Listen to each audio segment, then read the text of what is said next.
নমস্কার,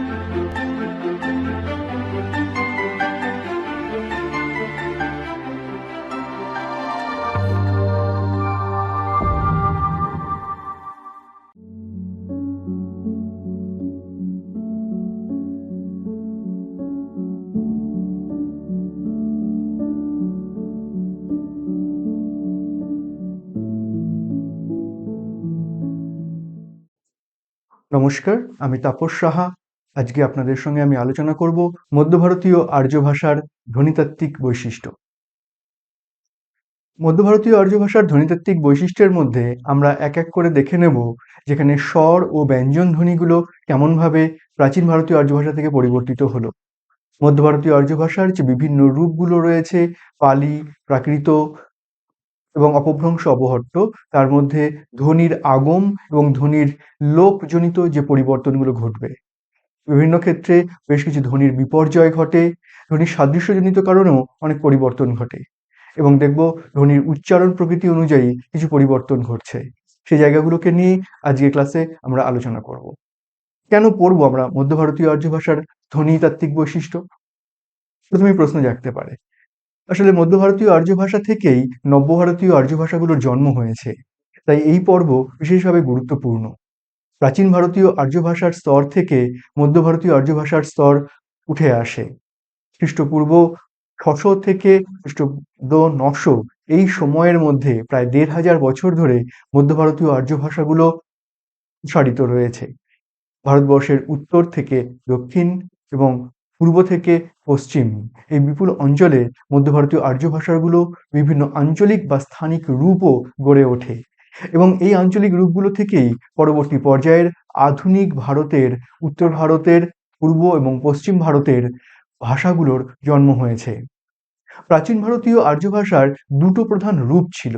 একটা মৌখিক বৈদিক ভাষা, যেটা ঋগ্বেদের দশম মণ্ডল পর্যন্ত এই কথ্য ভাষায় লিখিত। আনুমানিক খ্রিস্টপূর্ব ১৫০০ থেকে ১০০০ এইরকম সময়ে এগুলো সংকলিত হচ্ছে। আরেকটি মান্য সাহিত্যিক ভাষা, যা সংস্কৃত। খ্রিস্টপূর্বাব্দ ৩৫০, মতান্তরে ৫০০ খ্রিস্টপূর্বাব্দ এরকম সময়ে পাণিনি তার অষ্টাধ্যায়ী, যার ৮টি অধ্যায় আছে বলে এর নাম অষ্টাধ্যায়ী, রচনা করেন। তাতে ৩৯৯৫টি সূত্রতে এই শিষ্ট, মান্য, অভিজাত ভাষার রূপটাকে নির্দিষ্ট করে দেন। এর পরবর্তী সময় থেকে আজ পর্যন্ত সংস্কৃত ভাষা এই শিষ্ট, মান্য রূপটিকেই গ্রহণ করে চলেছে। এই শিষ্টমান্য রূপটি ছাড়াও ছিল সেই সময়ের মানুষের মুখে প্রচলিত কথ্য রূপ। সেই কথ্য রূপটি পরিবর্তিত হতে থাকে, কখনো দ্রাবিড়, অস্ট্রিক, অন্যান্য ভাষার প্রভাবে, কখনো বা স্থানিক উচ্চারণ বৈশিষ্ট্যে। এই ধ্বনি এবং রূপগত পরিবর্তনগুলো ঘটার ফলেই মধ্য ভারতীয় আর্য ভাষা গড়ে ওঠে। দেখা যায় বৈদিক মৌখিক রূপটি ভারতের উত্তর পশ্চিম, প্রাচ্য, প্রাচ্য মধ্য ও দক্ষিণ পশ্চিম এই ৪ প্রান্তে ৪টে রূপ গড়ে ওঠে। অশোকের শিলালিপিতে তার একটা নিদর্শন রয়ে গেছে। এই রূপগুলোই এরপর প্রাকৃতর ধারা এবং তারপর অপভ্রংশ এবং অবহট্টের ধারা পেরিয়ে আধুনিক ভারতীয় ভাষাগুলোর জন্ম দিয়েছে। তাই আধুনিক ভারতীয় ভাষাগুলোর ধ্বনিগত কেমন, কেমনভাবে উচ্চারণ করি, কেমনভাবে তার বাক্য গঠন এবং রূপতত্ত্বকে আমরা দেখি বা ব্যবহার করি, তার অনেকটাই নিহিত রয়েছে এই মধ্য ভারতীয় আর্য ভাষার পর্বের মধ্যে। তাই মধ্য ভারতীয় আর্য ভাষার আলোচনাটা এতটাই গুরুত্বপূর্ণ। বহির্ভারত থেকে আসা নর্ডিক জাতির মুখের ভাষা ছিল মৌখিক বৈদিক ভাষা। এর ধ্বনির সংখ্যা ছিল তুলনায় বেশি। এমন কিছু বর্ণ অর্থাৎ ধ্বনি ব্যবহৃত হতো যা মৌখিক বৈদিক ভাষায় ব্যবহৃত হয়েছে এবং তারপরে শিষ্ট সাহিত্যিক রূপ সংস্কৃততেও ব্যবহৃত হয়েছে। কিন্তু মধ্য ভারতীয় আর্যের মৌখিক রূপে দেখা গেছে এই ধ্বনিগুলোর ব্যবহার বন্ধ হয়ে গেছে। এই ভাষার যে ধ্বনির পরিবর্তন, তার অন্যতম কারণ হিসাবে ফরাসি ভাষাতাত্ত্বিক জুল ব্লক, যিনি ভারতীয় ভাষার অন্যতম বিশেষজ্ঞ, তিনি তার আলোচনায় দেখিয়েছেন যে প্রাচীন ভারতীয় আর্য ভাষা থেকে মধ্য ভারতীয় আর্য ভাষার পরিবর্তনে যার অন্যতম বড় একটা গুরুতর কারণ হলো ভৌগোলিক কারণ। ভৌগোলিক বিস্তৃতি এবং অন্যান্য ভাষার সংস্পর্শে আসা, এর ফলেই দেখা যাবে ধ্বনির পরিবর্তন ঘটে। ইন্দো ইউরোপীয় শাখার যে অন্যান্য ভাষা, যেমন গ্রিক, যাকে আমরা যবন ভাষা বলতাম, তারও সংস্পর্শে এসেছিল এই সময় সংস্কৃত ভাষা। এবং বৈদিক মৌখিক ভাষা, তার ফলেও ধ্বনির পরিবর্তন দেখা গিয়েছে। এর ফলে ধ্বনিতে আগম, ধ্বনির লোপ, বিপর্যয় এবং ধ্বনির সাদৃশ্যজনিত পরিবর্তন ঘটে। এবার দেখি পালি প্রাকৃত ও অপভ্রংশের ধ্বনিতাত্ত্বিক বৈশিষ্ট্য বা মধ্য ভারতীয় আর্যের ধ্বনিতাত্ত্বিক বৈশিষ্ট্য। খেয়াল রাখতে হবে এই বৈশিষ্ট্যগুলো আমরা দেখছি একটা বিস্তৃত অংশ জুড়ে, সময়কাল হিসেবে প্রায় ১৫০০ বছর। এই ১৫০০ বছরের মধ্যে আমরা পাবো বিভিন্ন রূপ। একটি মান্য সংস্কৃত লিখিত রূপ, তার সঙ্গে ভারতবর্ষের ৪ প্রান্তে ৪ রকমভাবে পরিবর্তিত হওয়া রূপ। এরপর আসে সাহিত্যিক রূপ পালি, তারপর আসে প্রাকৃতের রূপগুলোর মধ্যে পৈশাচী, মহারাষ্ট্রী, সৌরসেনী, অর্ধমাগধী, মাগধী এবং গৌড়ী বা মতান্তরে গৌড়ী নেই, এই প্রাকৃত রূপগুলি। এবং তারপরে এই প্রাকৃত রূপগুলিরও আবার অপভ্রংশ এবং অবহট্টে রূপান্তর ঘটতে থাকে।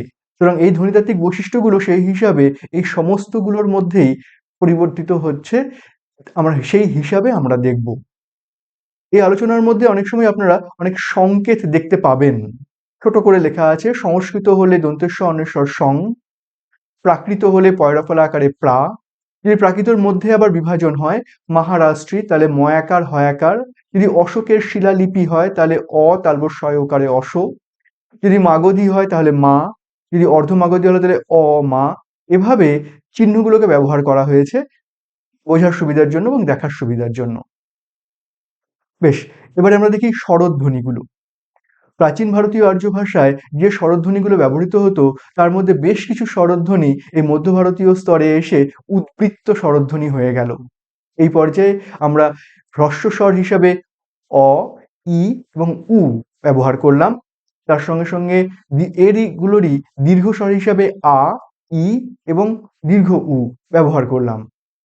এ এবং ও এর হ্রস্ব এবং দীর্ঘ সাধারণত সংবৃত, মুখ সংবৃত করে উচ্চারণ করলে হ্রস্ব উচ্চারিত হতো এবং দীর্ঘ উচ্চারিত হতো বিবৃত আকারে উচ্চারিত হলে।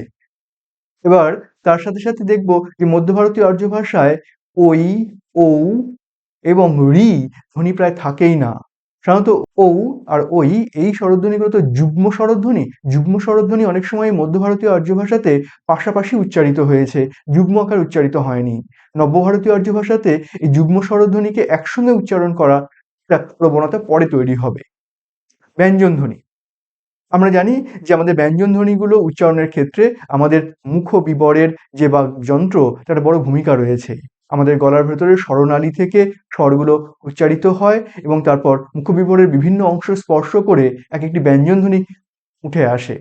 কণ্ঠ, তালু, মূর্ধা, দন্ত, ওষ্ঠ এই ৫টা স্থান থেকেই ব্যঞ্জনধ্বনিগুলো উঠে আসে।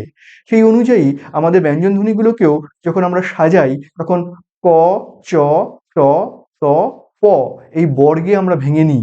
এই প্রত্যেকটা বর্গ আসলে এক একটি উচ্চারণ স্থান অনুযায়ী। ক বর্গ কণ্ঠ, তারপর তালু, মূর্ধা, দন্ত এবং ওষ্ঠ, এই এক একটা অংশ থেকে এক একটা ধ্বনি উচ্চারিত হচ্ছে।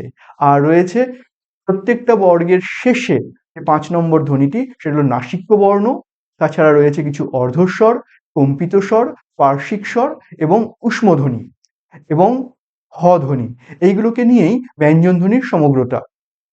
মধ্য ভারতীয় আর্য ভাষাতে দেখব কণ্ঠধ্বনি হিসাবে ক, খ, গ, ঘ রয়েছে। তালব্য ধ্বনি হিসাবে চ, ছ, জ, লেখায় অনেক সময় জু বা জ উচ্চারণ হয়ে যায় এবং ঝ ঘৃষ্ট হিসেবে উচ্চারিত হয়। মূর্ধা থেকে আসে মূর্ধাধ্বনিগুলো ট, ঠ, ড, ঢ, দন্তধ্বনি থেকে ত, থ, দ, ধ এবং ওষ্ঠধ্বনি থেকে প, ফ, ব, ভ। তারপর আসে নাসিক্য ধ্বনি। নাসিক্য ধ্বনির মধ্যে ঙ, ঞ কিন্তু লেখায় বেশিরভাগ সময় আমরা পাবো অন্বেশ্বর হিসাবে, কারণ সংস্কৃততে অন্বেশ্বর ব্যবহৃত। ৩ ন, ন, ন এবং ম, একটা হলো মূর্ধা থেকে মূর্ধা ন, দন্ত থেকে দন্ত ন এবং ওষ্ঠ থেকে ম, নাসিক্য রূপে ব্যবহৃত হয়, কিন্তু অনেক সময় অন্বেশ্বর হিসেবেও অনুনাসিকতা হিসেবেও ব্যবহার করা হয়েছে। এছাড়া নাসিক্য ধ্বনির মহাপ্রাণী ভবন ভাবেও আমরা দেখতে পাবো। মূর্ধাধ্বনি এবং হ, দন্তধ্বনি এবং হ এবং ম এবং হ, আসলে এগুলো প্রত্যেকটাই হলো হলো মহাপ্রাণিত হওয়া, সেই হিসেবে ব্যবহার হবে। অর্ধস্বর অন্তস্থ ব্যবহৃত হবে এবং ওয়া যে ব অর্থাৎ বর্গীয় ব একটি রয়েছে, বর্গীয় ব হলো ওষ্ঠধ্বনি প, ফ, ব, সেটা হলো আমাদের বর্গীয় ব। আর বর্গীয় বয়ের বাইরে আরেকটা রয়েছে, সেটা অন্তস্থ ব, যা অর্ধস্বর, এবং অন্তস্থকে শ্রুতধ্বনি হিসেবে বা শ্রুতিধ্বনি হিসেবেও অর্ধমাগধী বা জৈন মহারাষ্ট্রী বা জৈন ষোড়শনীতে ব্যবহার হতে দেখা যাবে। কম্পিত ধ্বনি হিসাবে র ধ্বনির ব্যবহার হতো। পার্শ্বিক ধ্বনি হিসাবে ল এবং লয়ের মহাপ্রাণী ভবন ব্যবহার হয়েছে পালি এবং কয়েকটি উপভাষায়। এছাড়া তাড়িত ধ্বনি ব্যবহৃত হয়েছে, র র এর তাড়িত ধ্বনি ব্যবহার করা হয়েছে। উষ্ম ধ্বনি হিসাবে দন্তস্ব, স্ম এবং তালবস্য, মূর্ধন্যস্ব। একই উপভাষায় কখনোই তিনটের অস্তিত্ব সবসময় আমরা পাইনি। বাংলাতেও সেই হিসাবে আমরা দেখব যে আমরা তিন কে কিন্তু আলাদা করে উচ্চারণ করি না। বেশিরভাগ সময় আমরা দন্ত ধ্বনি হিসাবেই শীষ ধ্বনিকে উচ্চারণ করি। মূর্ধা ধ্বনি বা তালব্য ধ্বনি হিসাবে তালব্য স এবং মূর্ধা স একে আমরা উচ্চারণ প্রায় করিই না। সবটাই আমাদের দন্ত ধ্বনি হিসাবে শীষ ধ্বনি উচ্চারিত হয়। আর কণ্ঠনালীয় হিসাবে উষ্ম ধ্বনি হিসেবে হ মহাপ্রাণী ভবনের ক্ষেত্রে ব্যবহৃত হয়েছে। এ গেল ধ্বনি, স্বরধ্বনি এবং ব্যঞ্জন ধ্বনিগুলোর আলোচনা। এবার আসি ধ্বনিগত পরিবর্তনের, ধ্বনির আগম জনিত যে পরিবর্তনগুলো ঘটছে। অর্থাৎ পূর্বে যেখানে ধ্বনি ছিল না সেখানে ধ্বনি আসবে। ধ্বনির আগম হলো নতুন ধ্বনি বা পরিবর্তিত কোনো ধ্বনিকে নিয়ে এসে উচ্চারণ করা। অনেক সময় উচ্চারণের সুবিধার জন্য বা ধ্বনির সাদৃশ্য রাখার জন্য মধ্য ভারতীয় আর্যের মানুষেরা তারা ধ্বনিকে এনে উচ্চারণ করতেন। যেমন তার মধ্যে অনেকগুলো বিভাজন রয়েছে। তার মধ্যে প্রথমে দেখব স্বরভক্তি বা বিপ্রকর্ষ।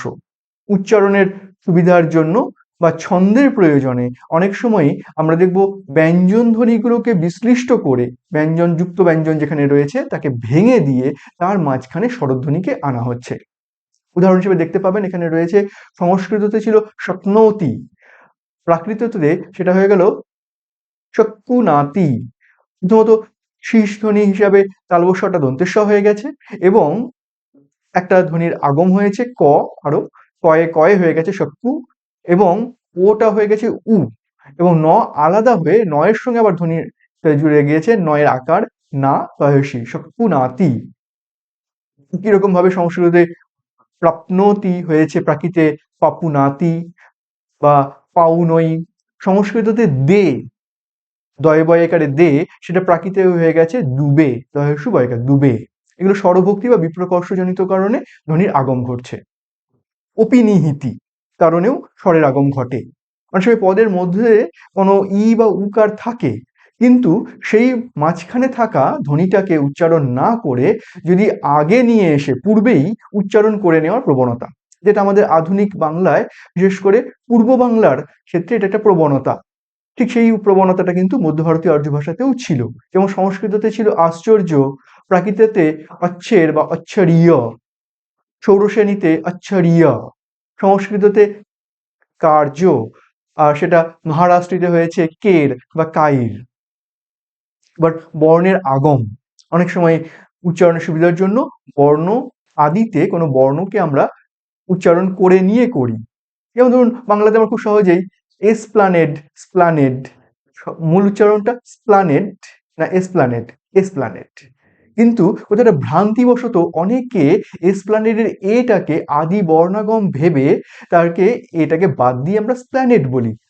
ভুল হয়, স্প্ল্যানেডটা ভুল, এসপ্লানেডটা ঠিক।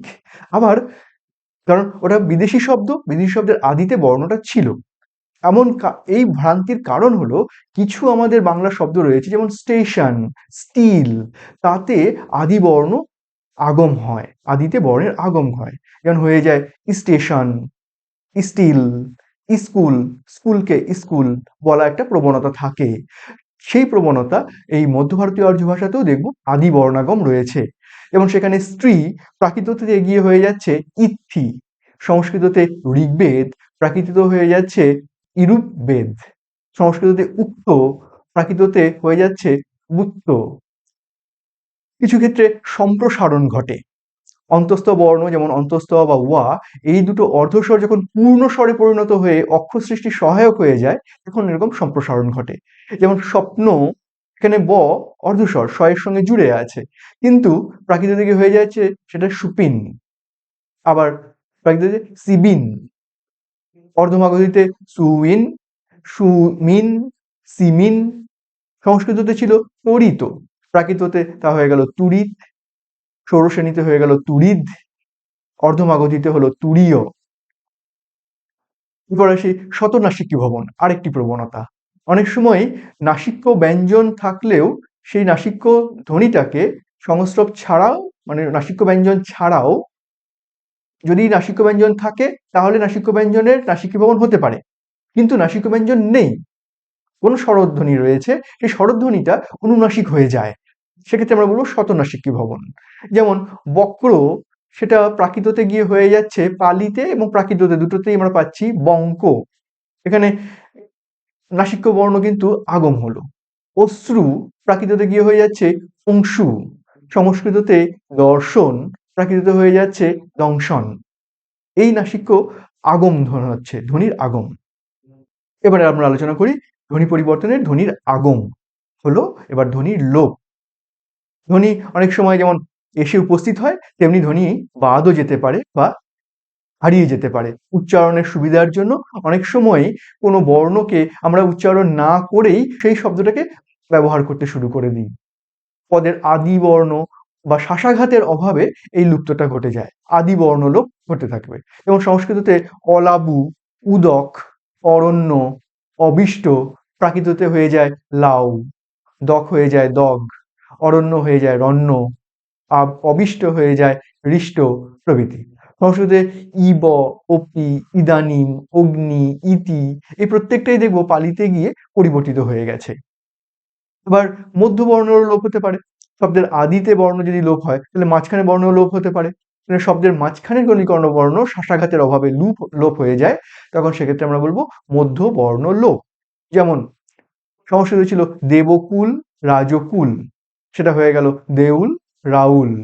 সংস্কৃত ছিল ভদন্ত, উদক, পালিতে অর্ধমাগধীতে তাহলে ভন্তে আর ওক, মাঝখানের বর্ণগুলো লুপ্ত হয়েছে। সমাক্ষর লোপ আরেকটি প্রবণতা। আসলে দেখা যায় যে একই রকম ধ্বনি যদি পাশাপাশি থাকে তাহলে দুটো উচ্চারণ না করে একটাকে উচ্চারণ করার চেষ্টা। যেমন প্রবেক্ষামি সংস্কৃততে হলো প্রবিশ্যামি, হৃদয় এবমেব পররাত্র সেগুলো হয়ে যাচ্ছে অমা হিয়, অর্ধমাগধীতে হয়ে যাচ্ছে হিয়, হৃদয় হিয়, এবমেব হচ্ছে এমেব, অপররাত্র হয়ে যাচ্ছে অবরক্ত। অন্তবর্ণ লোপ, আদি বর্ণ লোপ হয়েছে, মধ্যবর্ণ লোপ হয়েছে, অন্তবর্ণেরও লোপ দেখা যাবে। অর্থাৎ শব্দের শেষে কোনো শাসাঘাতের অভাবে বা উচ্চারণ সুবিধার জন্য যদি বর্ণ লুপ্ত হয়। যেমন আদি বর্ণে ব্যঞ্জনান্ত লোপ, ব্যঞ্জনের লোপ স্বাভাবিক একটা ঘটনা, মানে আদি মধ্য ভারতীয় আর্য ভাষাতে। যেমন দেবাত প্রাকৃততে হয়ে যাচ্ছে দেবা, সংস্কৃততে ষট প্রাকৃততে এবং পালিতে হয়ে যাচ্ছে ছ। এবার সম্পূরক বা পূরক দীর্ঘিভবন, অনেক সময় ধ্বনি লুপ্ত হয়েছে এবং সেই লুপ্ত ধ্বনির তো একটা অংশ ছিল যা উচ্চারণ হতো, সেই অংশটা কোনোভাবে ক্ষতিপূরণ করার জন্য ব্যঞ্জনের দীর্ঘত্ব হয়, মানে স্বর বা ব্যঞ্জনের দীর্ঘত্ব ঘটতে পারে। যেমন সিংহ প্রাকৃততে হয়ে গেল সিংহ, বিংশতি হয়ে গেল বিশতি, এখানে কিন্তু আর হ্রস্ব ই থাকলো না, দীর্ঘ ই হয়ে গেল। তারপরে হলো তৈল হয়ে গেল তেল্ল, এখানে দ্বিত্ব হয়ে গেল, ল দুবার ব্যবহার হলো। সংস্কৃত ছিল সর্ষপ, প্রাকৃত হয়ে গেল শাসপ, এখানে এই স এর সঙ্গে আ দীর্ঘত্ব ঘটে গেল। এবার আসি ধ্বনি পরিবর্তনের ধ্বনির বিপর্যয়। বিপর্যয় মানে বুঝি সেটা হলো যে স্থানে উচ্চারণ হওয়ার কথা তার বদলে আগে পরে করে উচ্চারণ করা, যেটা আমাদের এখনকার সময়ও প্রবণতা। অনেক সময় আমরা কোনো সিনেমাতে কোনো চরিত্রের বিশেষ সংলাপের ক্ষেত্রেও আমরা দেখব যে এরকম আগে পরে উচ্চারণ করে নিয়ে ধ্বনি বিপর্যয় করে উচ্চারণ করা হয় এবং সেটা একটা বিশেষ শৈলী বা স্টাইল হিসেবে ব্যবহৃত হতে থাকে। দুটো পদের মাঝখানে যদি দুটো ধ্বনি যদি স্থান পরিবর্তন করে নেয় তখন সেক্ষেত্রে হয়ে যাবে বিপর্যয়। যেমন মশক হয়ে গেল মকশ, জিহ্বা হয়ে গেল জিহ্বা। মহারাষ্ট্রে ব্যবহৃত হতো উপানহো, বারাণসী। এবার মহারাষ্ট্র হয়ে গেল মরহষ্ট, বারাণসী হয়ে গেল বাহনাও, বানারসি তার উপরে পরিবর্তিত হয়ে গেল। এই যে পরিবর্তনটা ঘটছে এটা একটা প্রবণতা। হ্রদ থেকে দহ, তারপরে সংস্কৃত কুর্জাত থেকে করিয়া মানে করজাত, তারপর করিয়া, দুহিতা থেকে ধিতা, এরকম ধরনের কিছু পরিণতি। বিষমী ভবন, পদের মধ্যে যদি দুটো সমধ্বনি থাকে তাহলে সেই সমধ্বনির বিষম পরিবর্তন ঘটলে তাকে বিষমী ভবন বলে। দুটো সমধ্বনি রয়েছে, অর্থাৎ একই রকম দুটো ধ্বনি আছে, কিন্তু দুটো ধ্বনি একই রকম উচ্চারণ করছি না, উচ্চারণ না করে তার বদলে একটাকে একটু অন্যরকম করে উচ্চারণ করতে চাইছি। যেমন পিপিলিকা, দুটোই প ধ্বনি আছে, সেটা পালিতে গিয়ে হয়ে গেল পিপিলিকা। প্রথম পটা কয়ে পরিণত হলো। সংস্কৃতে ছিল ললাট, দুটো ল, সেটা পালিতে এবং অর্ধমাগধীতে হয়ে গেল নলাট বা নিডাল। সংস্কৃতে মন্মথ, প্রাকৃততে হয়ে গেল বম্মহ। সংস্কৃতে চরম, প্রাকৃততে হলো চরিম। মধ্যম, ষোড়শ্রেণীতে হলো মধ্যম। এভাবেই পরিবর্তনটা ঘটছে, অর্থাৎ একই ধ্বনি পাশাপাশি উচ্চারণ না করে তাকে পরিবর্তন করে নেওয়া। এবার দেখি উচ্চারণ প্রকৃতির, যে ধ্বনির উচ্চারণ সে প্রকৃতির কিছু প্রবণতা, অর্থাৎ যে প্রবণতা অনুযায়ী দেখা যাবে যে এরকম প্রচুর পরিবর্তন ঘটছে। প্রথমে উচ্চারণ প্রকৃতির পরিবর্তনের মধ্যে প্রথমে আমরা দেখব সমীভবন। উচ্চারণের সময় সংলগ্ন বা সন্নিকষ্ট দুটো ভিন্ন ধ্বনি একে অপরের প্রভাবে যদি উচ্চারণে একই রকম হয়ে যায়, একটা শব্দ তার মধ্যে দুটো ধ্বনি রয়েছে, দুটো ধ্বনির উচ্চারণ দুই ধরনের, অর্থাৎ একটা যদি কণ্ঠধ্বনি হয় তাহলে একটা হলো তালব্য ধ্বনি, বা একটা হয়তো মূর্ধা ধ্বনি আর একটা হলো দন্ত ধ্বনি। এরকম স্বাভাবিকভাবে জিহ্বা এই একবার কণ্ঠ একবার ওষ্ঠ, বা একবার মূর্ধা একবার দন্ত, এই এতটা পরিশ্রম করতে চায় না। পরিশ্রম করতে না আছে দুটো ধ্বনিকেই দুই জায়গা থেকে কাছাকাছি একটা জায়গায় এনে ফেলে, তখন সেরকমকে আমরা বলি সমীভবন, অর্থাৎ একই রকম হয়ে যাওয়া। তার মধ্যে তার তিনটে ধরন হয়, একটা হলো প্রগত, অর্থাৎ পূর্ববর্তী ধ্বনির প্রভাবে পরের ধ্বনি পরিবর্তন হবে। পরাগত, যেখানে পরের ধ্বনির প্রভাবে পূর্বের ধ্বনি পরিবর্তন হবে। আর একটা হলো অনন্য, যেখানে দুজনের প্রভাবেই দুটো ধ্বনি পরিবর্তন হবে। প্রগত মধ্যে যেমন সংস্কৃততে ছিল লগ্ন, গ আর ন, সেটা প্রাকৃততে হয়ে গেল লগ্ন। সংস্কৃতে ছিল পক্ক, প্রাকৃত হলো পিক্ক। পরাগততে অর্থাৎ পরের ধ্বনিটার প্রভাবে আগেরটা পরিবর্তন হবে। ছিল মুক্তা, প্রাকৃততে হয়ে গেল মুক্তা। ছিল কর্ম, র আর ম, কর্ম, প্রাকৃততে হয়ে গেল কম্ম, একটুই ম ম পরিণত হলো। অনন্যতে সংস্কৃতে ছিল সত্য, প্রাকৃততে হয়ে গেল সচ্চ। তও থাকলো না, জও থাকলো না, হয়ে গেল দুটোই চ। ছিল ঊর্ধ্ব, হয়ে গেল প্রাকৃততে উভ্য, মানে দুটোই পরিবর্তন হচ্ছে। স্বরেরও এরকম সমীভবন হতে পারে। ব্যঞ্জন ধ্বনি যেমন সমীভবন হলো, তেমনি স্বরধ্বনিরও সমীভবন হয়। দুটো স্বরধ্বনি, একটা যদি সম্মুখ স্বরধ্বনি, একটা পশ্চাৎ স্বরধ্বনি, একটা উচ্চ স্বরধ্বনি, একটা নিম্ন স্বরধ্বনি, বা একটা বিবৃত একটা সম্বৃত এরকম স্বরধ্বনি যদি থাকে, তাহলে তা একে অন্যের প্রভাবে পরিবর্তিত হয়ে যেতে পারে। যেমন সংস্কৃতে ছিল ইক্ষু, পালিত হয়ে গেল উচ্ছু। অর্ধমাগধী মহারাষ্ট্রিতে হলো উচ্ছ, চয় ছ। সংস্কৃতে ছিল কুরঙ্গ মানে হরিণ, প্রাকৃততে হয়ে গেল কুরুঙ্গ। সংস্কৃতে ছিল শিশুমার, অর্ধমাগধীতে হয়ে গেল দুটোই দন্তের স, সুষুমার। সংস্কৃতে ছিল শিশু, প্রাকৃততে হয়ে গেল দন্তসহসু, টুসু। অর্থাৎ একটা ছিল চি ই, আর একটা ছিল উ। ই আর উ দুটো না রেখে দুটোকেই আমরা উ, দন্তসহসু করে নিলাম। আরো কয়েকটা প্রবণতা দেখি, তার মধ্যে একটা হলো মূর্ধন্য ভবন বা শতঃ মূর্ধন্য ভবন। রি, র বা রি এবং র, এই ধ্বনির প্রভাবে অনেক সময় দন্তধ্বনি মূর্ধন্যতে পরিণত হয়। এটা আমরা বানান বিধির অন্যতম একটা নিয়মেই জানি, রি, র এবং স এর পরবর্তী দন্তধ্বনি মূর্ধন্যতে ব্যবহৃত হয়। কিন্তু তাছাড়াও শতভাবেও কখনো কখনো মূর্ধাধ্বনি ব্যবহৃত হতে পারে। ছিল সংস্কৃততে ছিদ্র, দয়ে রফলা, হয়ে গেল প্রাকৃতে ছিদ্র, দয়ে দ। দ আর র দুটো আলাদা বর্গের, এবং দয় দ একই বর্গে পরিণত হলো। ছিল ক্ষুদ্র, তার থেকে হলো ক্ষুদ্র, এবং তার থেকে বাংলায় বা পরবর্তী নবভারতীয় আর্য ভাষায় হয়ে গেল ক্ষুদ, একটা দ আবার বাদ গেল। এভাবেই শতঃ মূর্ধন্য ভবন ঘটতে পারে। আরেকটা ঘটতে পারে সেটা তালব্যী ভবন বা শতঃ তালব্যী ভবন। অর্থাৎ এখানে কোথাও তালব্য ধ্বনি, কণ্ঠ তালু মূর্ধা, ক চ, চ বর্গের ধ্বনিতে পরিণত হবে, অর্থাৎ অন্য বর্গের ধ্বনি যখন চ বর্গের ধ্বনিতে পরিণত হয় এটা তালব্যী ভবন। কণ্ঠ তালু থেকে যে ধ্বনিগুলো উচ্চারিত হয় চ বর্গের ধ্বনিগুলো, বিশেষ করে দন্ত ধ্বনি আর দন্তমূলের ধ্বনিগুলো অনেক সময় তালব্য ধ্বনির প্রভাবে তালব্য বর্ণে পরিণত হয়। যেমন ছিল সংস্কৃত তিষ্ঠতি, প্রাকৃততে হয়ে গেল চিত্তটি, আর মহারাষ্ট্রীতে হয়ে গেছে চিত্তহি, ষোড়শীতে হয়ে গেল চিত্তদি, মাগধীতে চিষ্টদি, সংস্কৃতে ছিল ষষ্ঠ, এটা প্রাকৃতিতে হয়ে গেল ছ এর জায়গায় ছ, ষষ্ঠ, চ ছ তালব্য বর্ণে পরিণত হয়ে গেল। ছিল কুন্দ, কণ্ঠ ধ্বনি ক, সেই কটা হয়ে গেল তালব্য ধ্বনি, চ বর্গের ধ্বনিতে চয়সু দন্তের চুন্দ, এইভাবে পরিবর্তন ঘটছে। ঘোষীভবন, কোনো অঘোষ ধ্বনি যখন ঘোষ বর্ণের প্রভাবে পরিণত হয়। ঘোষ আর অঘোষ বর্ণ কিভাবে বলবো? তো আমাদের যে বর্গে বিভাজন করা আছে ক চ ট ত প, 5টা বর্গ, সেই বর্গের সবসময় বর্গের প্রথম যে ধ্বনিটা সেটা হয় অঘোষ এবং দ্বিতীয়টা অঘোষ, আর পরের দুটো হয়, অর্থাৎ তৃতীয় এবং চতুর্থ বর্ণ হয় ঘোষ বর্ণ, অর্থাৎ ক খ গ ঘ, মানে ক খ অঘোষ ধ্বনি, আর তারপরে গ আর ঘ হলো ঘোষ ধ্বনি।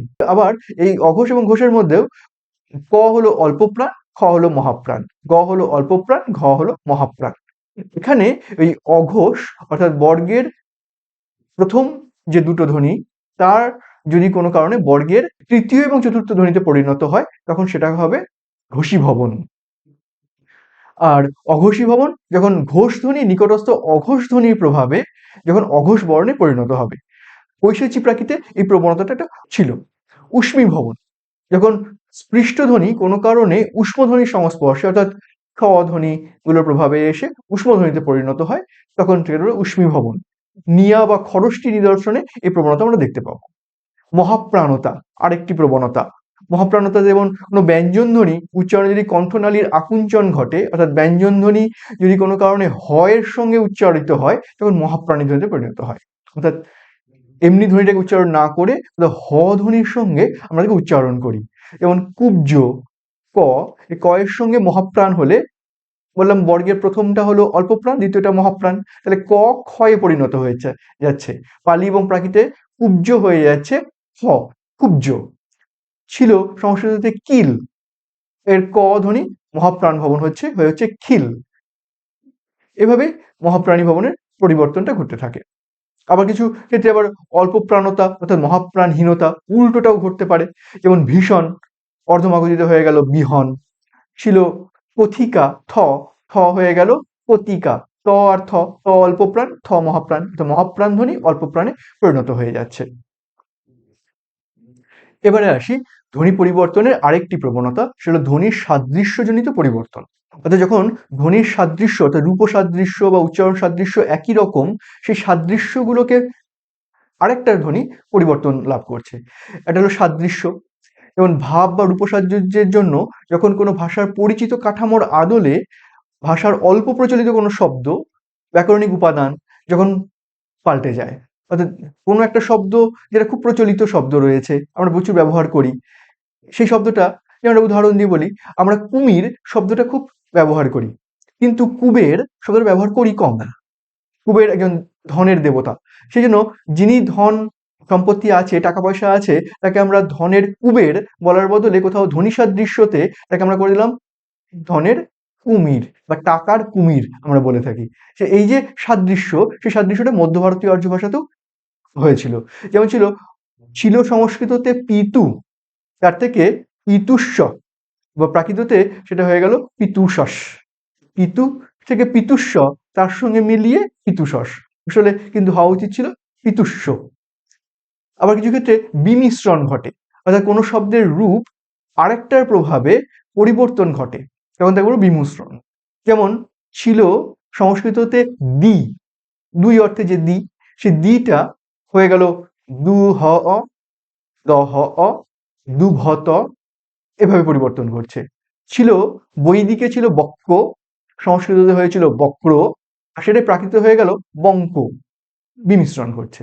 বিষমচ্ছেদ, অনেক সময় কোনো শব্দ উচ্চারণের ক্ষেত্রে আমরা ঠিকঠাকভাবে উচ্চারণ করতে পারি না, আমাদের উচ্চারণে ভুল হয়ে যায়, সেজন্য কোনো একটা চেনা শব্দের সাদৃশ্যে লোকনিরুক্তি ইত্যাদি কারণে ভ্রান্তভাবে আমরা ভেঙে উচ্চারণ করি। যে কোনো শব্দ উচ্চারণ করলে তার মধ্যে অনেকগুলো সিলেবল থাকে, অনেকগুলো টুকরো টুকরো অংশ থাকে, ভেঙে ভেঙে উচ্চারণ করি, সেই ভেঙে উচ্চারণ করাটাতেই ভুলটা হচ্ছে।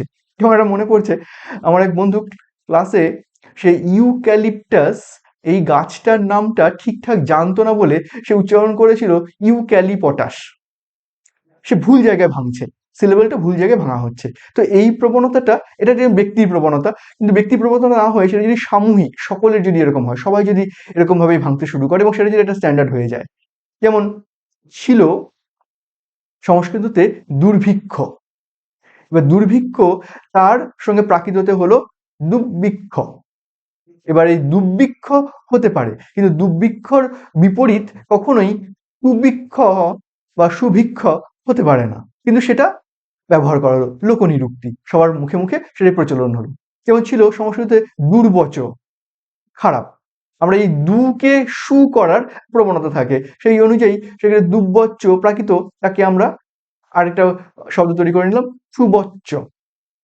প্রাকৃততে একই রকম ভাবে দুর্গতি থেকে দুর্গতি এবং সুগতি। অর্থাৎ কোথাও সংস্কৃততে দুর্গতির বিপরীতে সুগতি ছিল না, কিন্তু ওই সাদৃশ্য অনুযায়ী আমরা এরকম করে নিলাম এবং ভ্রান্ত বিচ্ছেদ ঘটছে তাতে। এবার আমরা আলোচনার সিদ্ধান্তে পৌঁছচ্ছি।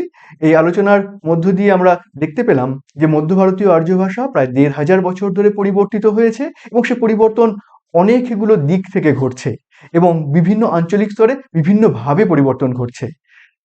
কখনো এই ভাষা ব্যবহৃত হয়েছে শিষ্ট মান্য সাহিত্যিক ভাষা হিসেবে, পালিতে বা প্রাকৃততেও সাহিত্যিক ভাষায় ব্যবহৃত হয়েছে, আবার অবহট্ট সাহিত্যেও ব্যবহৃত হয়েছে। এই ভাষাতে তাই শিক্ষা, ধর্ম, সাহিত্য, প্রশাসন সমস্ত কিছুই পরিচালিত হয়েছে। একটা সময়ের পরবর্তী যে আয়ুর্বেদ শাস্ত্র, বিজ্ঞান শাস্ত্র, গণিত শাস্ত্র, সেগুলোও কিন্তু এই ভাষাতেই ব্যবহৃত হয়েছে বা প্রচলিত হয়েছে। এবং সেই প্রচলনের মাঝখানে নানা রকমভাবে বিভিন্ন প্রবণতা থেকে এই ধ্বনিগত পরিবর্তনগুলো দেখতে পাবো। কথ্য ভাষার রূপ পালি ভাষার প্রয়োগে যখন হয়েছে, তখন পালি, বৌদ্ধ, জৈন ধর্মতেও কিছু পরিবর্তন দেখতে পেয়েছি। আবার যেগুলো ষোড়শেনী, মাগধী বা মহারাষ্ট্রী বা অর্ধমাগধী, মাগধী যে প্রাকৃত রূপগুলো, তাতেও পরিবর্তন দেখা দিয়েছে।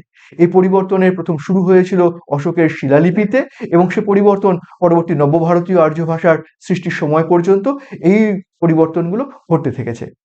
প্রাকৃতজন বা সাধারণ মানুষের কথা সবসময় খুব জীবিত, ভাষা সবসময় জীবিত থাকে মানুষের মুখে কথা বলার মধ্য দিয়ে। সময়ের সঙ্গে সঙ্গে মানুষের উচ্চারণ প্রকৃতি, তার প্রবণতা পাল্টায়, সেজন্যই মানুষের মুখে ভাষাও পাল্টায় এবং সময়ের সাথে সাথে সেই পরিবর্তনগুলোই হয়ে যায় সিদ্ধ বা মান্য, এবং সেই মান্য রূপটাই তখন আবার সাহিত্যের ক্ষেত্রে বা অন্যান্য ক্ষেত্রে প্রয়োগ হতে থাকে। এবার আমরা এই মধ্য ভারতীয় আর্য পর্বের কয়েকটি ভাষাকে বা লিপিকে একটু চেনার চেষ্টা করি। অশোকের অনুশাসনকে নিয়ে আমরা একটু দেখার চেষ্টা করব। সংস্কৃততে প্রথমে এই অনুশাসনটিকে আমরা দেখতে পাবো এবং সেই সংস্কৃত মূল যে রূপটি, সেটা আমরা বারবার বলছিলাম যে অশোকের অনুশাসনের যে বিভিন্ন প্রান্তের শিলালিপিগুলো, সেই শিলালিপিতে ভগবান বুদ্ধের ওই সকায় নিরুত্তিয়া এই আদেশ অনুসারে আঞ্চলিক মানুষের মুখের ভাষায় ব্যবহার করার প্রবণতা দেখা দিয়ে, এবং সেজন্য সম্রাট অশোকও তার শিলালিপিতে এই আঞ্চলিক রূপগুলোকেই প্রাধান্য দিয়েছিলেন। সংস্কৃততে যেটা বলা হয় ইয়ং ধর্মলিপি দেবানাং প্রিয়েণ রাজ্ঞ লিখিতা ইহ ন কশ্চিৎ জীব আলভ্য প্রহতব্য ন অপি চ সমাজ কর্তব্য। এর বাংলা অনুবাদ দ্বারায় যে এই ধর্মলিপিটি দেবতাদের প্রিয়, প্রিয়দর্শী রাজা কর্তৃক খোদিত। এখানে কোনো প্রাণীকে বলি দেওয়া উচিত নয়, এমনকি এখানে ভিড় করাও কর্তব্য না। বৌদ্ধ ধর্মের যে জীবে হিংসা করবে না বা প্রাণী হত্যা করবে না, এই বাণীকে মাথায় রেখে সম্রাট অশোক তার সাম্রাজ্যের বিভিন্ন প্রান্তে এই বক্তব্যটাকেই আঞ্চলিক মানুষের মুখের কথা অনুযায়ী প্রচলন করেন। একদম উত্তর পশ্চিমা, আজকের যেখানে পেশোয়ারের কাছে শাহবাজগড়ি শিলালিপি, সেখানে গিরনার, কালশি, জৌগড়, এবং চারটে ক্ষেত্রেই কিন্তু দেখবো যে কিছুটা কিছুটা পরিবর্তন হয়ে গেছে। যেমন ছিল ইয়ং ধর্মলিপি, ওটাই শাহবাজগড়িতে হয়ে যায় অয়ং ধর্মলিপি। দেবেন প্রিয়স রাজ্ঞ লিখ পিতু হৃদ ন কিচি জীবে অর্ভিতু প্রজু হতবে ন হিপ সমাজ কাটব। পরবর্তী সময় কিন্তু এই শাহবাজগড়ি শিলালিপির উত্তর পশ্চিমা থেকেই আসবে পৈশাচী ভাষা এবং আধুনিক সময়ের পাঞ্জাবি, বা ভাষাগুলো কিন্তু এখান থেকে একটা উদ্ভবের সূত্র রয়ে গেছে। গিরনার শিলালিপিতে সেই লিপিটাই পরিবর্তিত হয়ে যায় ইয়াং ধম্ম লিপি, ছিল ধ্রমলিপি, সেটা হয়ে গেল ধম্ম লিপি। ওটা ছিল দেবানাং সংস্কৃততে, সেটা হয়ে গেল সহবাজগড়িতে দেবন, আর গিরনারে হলো দেবানং, এবং তারপরে তালশিতে দেবানং, এবং জৌগড় শিলালিপিতেও দেবানং। এবার প্রিয়েন শব্দ হলো দেবতাদের প্রিয়। এই দেবতাদের প্রিয় শব্দ দুটোই দেখবো এক একটা লিপিতে একই রকম হয়ে যাচ্ছে। প্রিয়স সহবাজগড়িতে, প্রিয়েন গিরনারে, তালশিতে পিয়েনা, আবার জৌগড়ে পিয়েন। জৌগড় শিলালিপিতে শুধুমাত্র একটু দুটো শব্দ অতিরিক্ত সংযোজন আছে, ওই খেপিং গলরি পর্বতসী। খেপিঙ্গলি বা খেপিঙ্গল পর্বতের ওপরে লিপিটা লেখা হচ্ছে, শুধু স্থানের নামটা জুড়েছে, আর বাকিটা কিন্তু একই আছে। ভগবান বুদ্ধের নির্দেশ অনুযায়ী সম্রাট অশোক তার সাম্রাজ্যের বিভিন্ন প্রান্তে লিপিগুলোকে ছড়িয়ে দিয়েছিলেন, আর আঞ্চলিক মানুষের মুখের ভাষাটাকেই কিন্তু প্রাধান্য দিয়েছিলেন। আর সেজন্যই একই বক্তব্যকে আমরা দেখব যে 4 প্রান্তে 4 রকমভাবে লেখা হয়েছে। এখনকার সময় যদি আমরা ভাবি যে কোনো একটা সরকারি বক্তব্য প্রচারিত হচ্ছে ইংরাজি, বাংলা, হিন্দি, ওড়িয়া, মারাঠি, তার সঙ্গে উত্তর ভারতের হিন্দি এখন একটা বড় অঞ্চলের ভাষা। হিন্দি আসলে একটা সাহিত্যিক রূপ, কিন্তু তার ভেতরে রয়েছে অবধি, মৈথিলি, ব্রজবুলি, ভোজপুরি, পাঞ্জাবি, হরিয়ানভি, রাজস্থানী। এই প্রত্যেকটা কিন্তু আলাদা নিজস্ব রূপ আছে, কিন্তু কোথাও এই সমস্তগুলোতে যদি আলাদা আলাদা করে ওই বিজ্ঞপ্তি বা নির্দেশটাকে প্রচার করা হয়, ঠিক যেমন দাঁড়ায়, ঠিক তেমনটাই সম্রাট অশোকও সেই খ্রিস্টপূর্ব সময়ে সেই কাজটাই করেছিলেন। যা আলোচনা হলো সেই অনুযায়ী কিছু প্রশ্ন দেওয়া আছে, সেই প্রশ্নগুলিকে আপনারা উত্তর সমাধান করবেন, এবং এই আলোচনার মধ্যে থেকেই এই সমস্ত উত্তরগুলোকে পেয়ে যাবেন। শেষে একটি দীর্ঘ গ্রন্থপঞ্জি দেওয়া আছে। যদি এ বিষয়ে আরো অতিরিক্ত জানার এবং ইচ্ছা থাকে, তাহলে এর মধ্যে থেকে আমি কয়েকটি বইয়ের আলাদা করে উল্লেখ করব, যেমন পরেশচন্দ্র ভট্টাচার্য ভাষাবিদ্যা পরিচয়, এই বইটি খুব উল্লেখযোগ্য। এছাড়া পরেশচন্দ্র মজুমদার সংস্কৃত প্রাকৃত ভাষার ক্রমবিকাশ, এই বইগুলির মধ্যে থেকেও আপনি এই অংশগুলোকে পাবেন। আজকের মতো আলোচনা এখানেই শেষ করলাম। ধন্যবাদ।